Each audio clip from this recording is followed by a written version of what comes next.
여러분, 혹시 건강검진 결과 받아보시고 간 수치가 높게 나왔네 하고 깜짝 놀라신 적 있으신가요? 간 수치가 높으면 왠지 모르게 찝찝하고 걱정되잖아요. 마치 내 몸에 빨간 불이 켜진 것 같은 느낌. 게다가 간은 침묵의 장기라고 불리잖아요. 증상이 나타났을 때는 이미 늦었다는 말도 있고요. 아휴, 생각만 해도 끔찍하죠. 하지만 너무 걱정하지 마세요.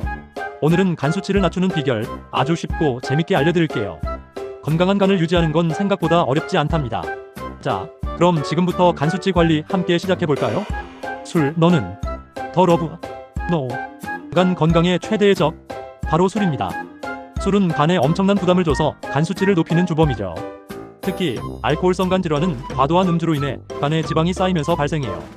지방간, 간염, 심하면 간경변까지 정말 무서운 질병들을 유발할 수 있답니다. 물론 술을 아예 안 마실 수는 없잖아요. 저도 술자리 분위기 너무 좋아하는데요.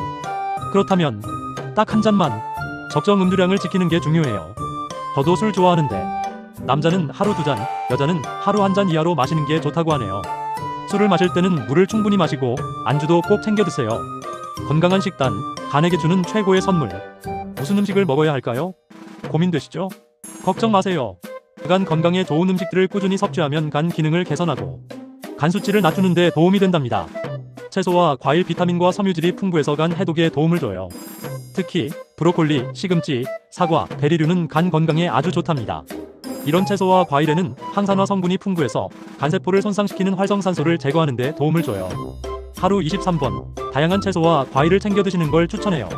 단백질 간세포 재생에 필수. 닭가슴살, 두부, 생선 등을 드세요. 단백질은 간세포를 구성하는 중요한 영양소예요. 단백질 섭취가 부족하면 간세포가 손상되고 간 기능이 저하될 수 있답니다. 닭가슴살, 두부, 생선, 계란 등 양질의 단백질을 충분히 섭취해주세요. 단, 과도한 단백질 섭취는 오히려 간에 부담을 줄 수 있으니 적정량을 섭취하는 것이 중요해요. 지방, 건강한 지방 섭취는 필수. 견과류, 아보카도, 올리브 오일을 추천해요. 건강한 지방은 간 기능을 돕고 콜레스테롤 수치를 조절하는 데 도움이 돼요. 견과류, 아보카도, 올리브 오일에는 불포화 지방산이 풍부해서 간 건강에 좋답니다. 특히 아보카도는 숲속의 버터라고 불릴 정도로 영양가가 풍부하대요. 운동, 간을 위한 특급 처방. 운동, 헬스장 가야 하나요? 에노.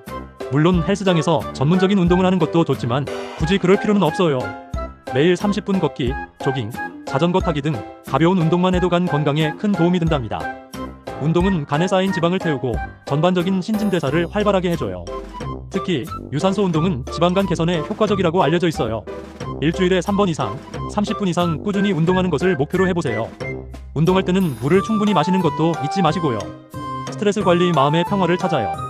스트레스는 만병의 근원, 간 건강에도 치명적이에요.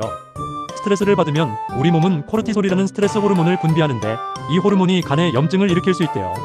만성적인 스트레스는 간 기능을 저하시키고 간 질환 발병 위험을 높인답니다. 스트레스 해소 방법, 명상, 요가, 취미생활, 좋아하는 음악 듣기 등 자신만의 스트레스 해소법을 찾아보세요. 저는 개인적으로 좋아하는 음악을 들으면서 산책하는 것을 좋아해요. 여러분도 자신만의 스트레스 해소법을 찾아서 마음의 평화를 찾으세요. 충분한 수면, 잠을 푹 자는 것도 중요해요. 잠을 제대로 못 자면 면역력이 떨어지고 간 기능에도 악영향을 미친답니다. 하루 78시간 정도 충분히 잠을 자는 것이 좋아요. 잠들기 전에 따뜻한 물로 샤워하거나 카페인 섭취를 줄이는 것도 숙면에 도움이 된답니다. 정기적인 검진, 건강의 시작. 간 건강은 조기에 발견하는 것이 중요해요. 간 질환은 초기 증상이 없는 경우가 많아서 정기적인 검진을 통해 미리 예방하는 것이 중요하답니다. 정기적인 건강검진, 간 기능 검사, 초음파 검사 등을 통해 간 상태를 확인하세요. 간 기능 검사를 통해 간 수치를 측정하고 간의 손상 정도를 파악할 수 있어요. 초음파 검사를 통해 간의 형태, 크기, 지방 축적 여부 등을 확인할 수 있답니다. 의사와의 상담, 간 수치가 높게 나왔다면 반드시 의사와 상담하고 적절한 치료를 받으세요. 의사의 진단에 따라 생활습관 개선, 약물 치료 등 적절한 치료를 받아야 해요. 혼자서 끙끙 앓지 말고 전문가의 도움을 받는 것이 중요해요. 자, 어떠세요? 간 수치 낮추는 비결 생각보다 어렵지 않죠? 오늘 알려드린 팁들을 꾸준히 실천하면 건강한 간을 유지할 수 있어요. 오늘부터 술은 적당히, 건강한 식단으로 식사하고 꾸준히 운동하고 스트레스는 날려버리고 푹 자고, 그리고 정기적인 검진 잊지 마세요. 오늘도 여러분의 건강한 삶을 응원합니다. 건강한 간으로 활기찬 하루하루를 보내시길 바랍니다. 궁금한 점이 있다면 댓글로 질문해주세요. 제가 아는 선에서 최대한 답변해드릴게요. 이 영상은 일반적인 건강 정보를 제공하며 특정 질병의 진단 및 치료를 위한 의학적 조언을 대체하지 않습니다. 건강 관련 문제는 반드시 의사와 상담하세요. 본 영상에 사용된 정보는 참고용이며 개인의 건강 상태에 따라 다를 수 있습니다. 구독과 좋아요는 사랑입니다. 알림 설정 잊지 마세요. 그리고 주변 친구들에게도 이 영상을 공유해서 건강 정보를 나눠주세요. 함께 건강해져요.